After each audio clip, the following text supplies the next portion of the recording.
Welcome to the lecture on selection statements. This is the first lecture in which we'll be diving deep into programming principles.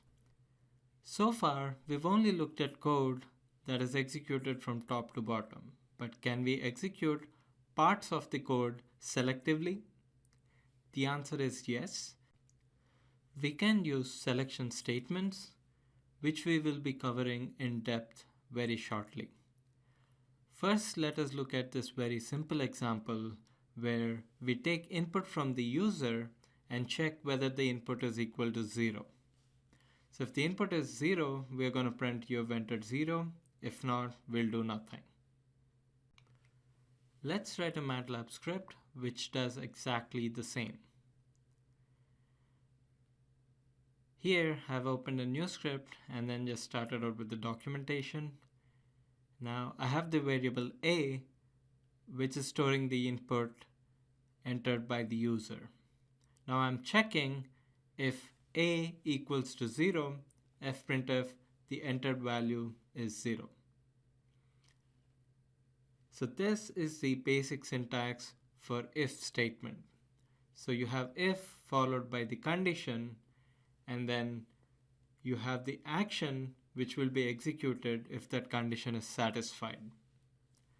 So let's run this code and see how it behaves when we give different values for a. I'm going to save this with a meaningful script name. Let's say if_script. This is available to you along with this video. Alright, so I executed it. I entered the value 0, and then it says the entered value is 0. Let me try to give some other value than 0, say 8. Okay, there's nothing that is displayed. Let me give one more value, say -9. Alright, so there's nothing that is being shown there. Now let's go a bit further and then try to improve this program. Okay. So if it is 0, we'll say you have entered 0, else we'll print you have not entered 0.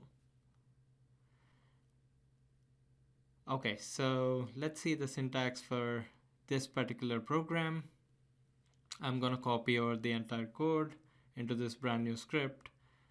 And here is where I'm going to write the documentation for this new script, saying that if it is not 0, I'll say so.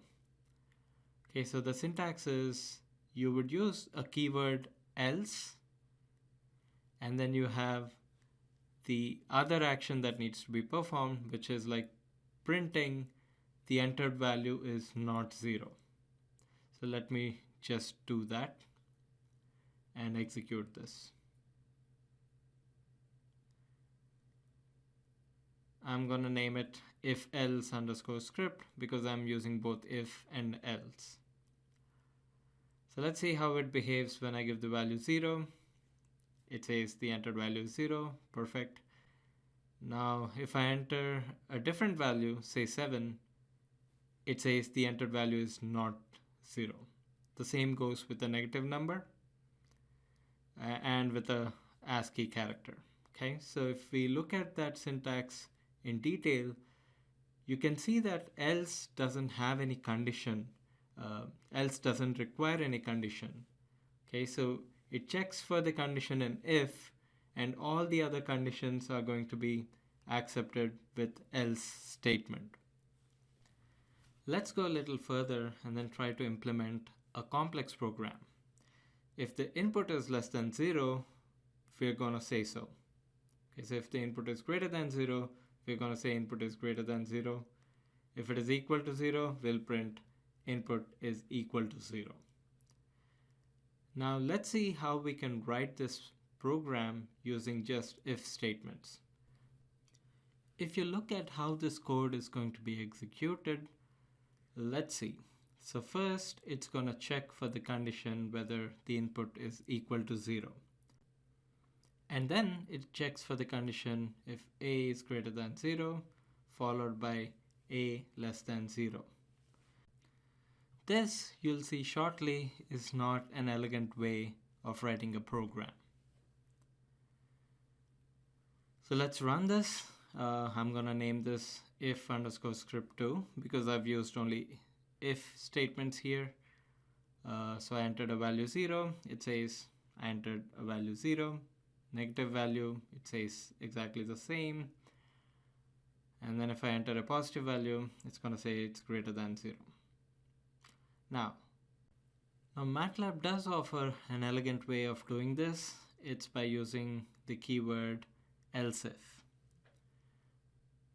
We're going to modify this program to incorporate Elsif by replacing the if and then keywords with Elsif. Okay, so at this point, let me save this program as Elsif underscore script because I'm using Elsif keywords.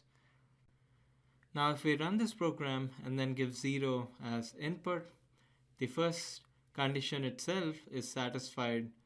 The beauty of Elsif is that it won't be executed. Okay, so those conditions will be bypassed and then the program will directly hit the end. Now, so if I give a value that is greater than 0, so the first condition is not satisfied, so then it will go to the else if statement and it's satisfied, so it will skip the statement that is later on and then it executes it that way. If the value is negative, however, so it has to check the first condition which is equal to 0 or whether it's greater than 0. So none of them will be satisfied.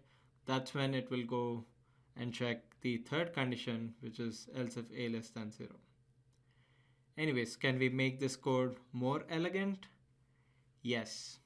So if you observe closely, the last condition of else if a less than 0 is kind of redundant. We could, we might as well replace that with a simple else statement. Okay, so we have a equals to 0, else if a greater than 0. The only other condition that is left out is a less than 0. So we can replace the entire statement with else. We'll run it and then check if it's going to work. So let me give 0, works. Let me give a positive value, works. Let me give a negative value. It also works. Alright, so now let's look at something that is very, very different from what we've seen so far. It's called switch statement.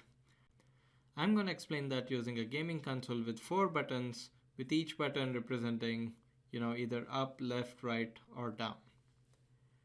Okay, so to simulate that, so I'm going to take a value as the input for the variable button.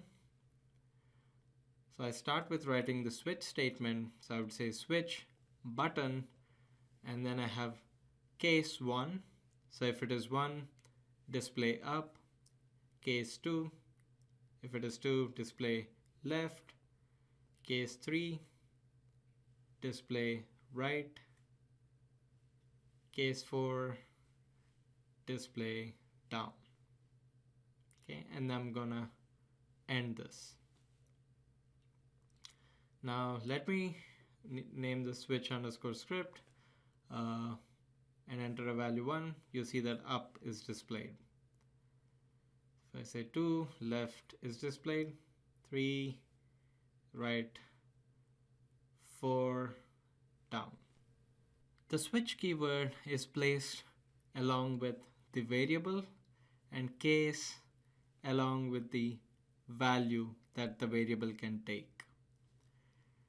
Now let's see if we can rewrite this entire program using Elsif. So I'm going to quickly edit this program. So I'm going to check if button equals to 1, display so-and-so, else if button equals to 2, display so-and-so, and repeat. Okay, so let me finish writing that and then execute it to see if it's going to work the same way as the switch program. Okay, so I'm going to save it as Elsif script 2. I'm going to run through all the test cases. 1, 2, 3, and 4. So it clearly works.